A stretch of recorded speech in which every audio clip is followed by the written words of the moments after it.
It's a different kind of global power, is something historic. I always like to say that it's not so much a country as a universe, it's a huge place. How China has become so big and so successful so quickly. People in the United States get anxious, they get frightened, they fear China.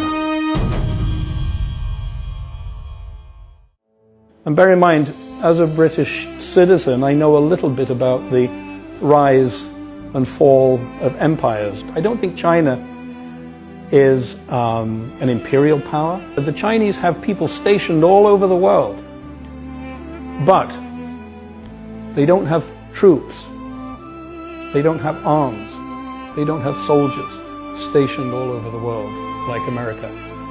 The people that China is sending abroad are engineers, scientists, bridge builders, road builders, architects.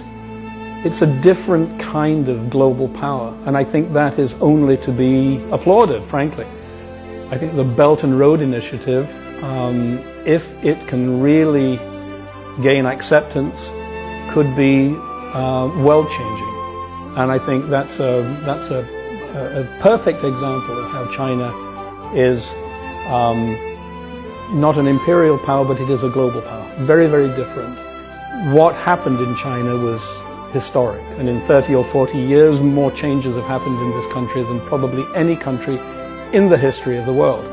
China and the perception of China in the West is that we in the West think China is rich. They, the Chinese, think China is poor. And in a sense, we're both right.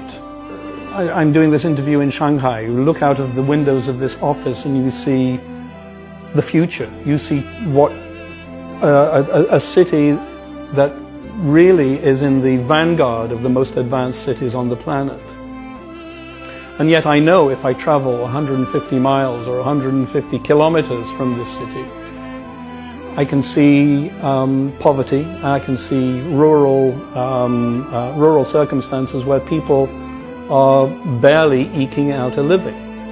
China is doing remarkable things to alleviate poverty. It's not a problem solved by any means, but I don't know another country on the planet that is making as much progress in poverty alleviation. I feel that we in the West really don't give China enough credit for the achievements that it has wrought and given to its people over the last 30, 40 years. There's a huge information deficit between America and China. Don't forget, it took America 200 years to get to where it is today. It's taken China 40 years to get to where it is.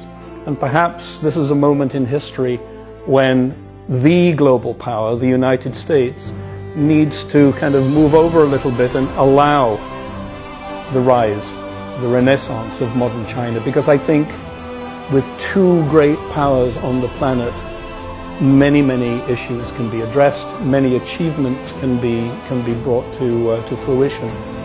I just think the renaissance of modern China is a hugely important issue, and we all need to know it, understand it, and frankly we need to applaud it because it is something historic.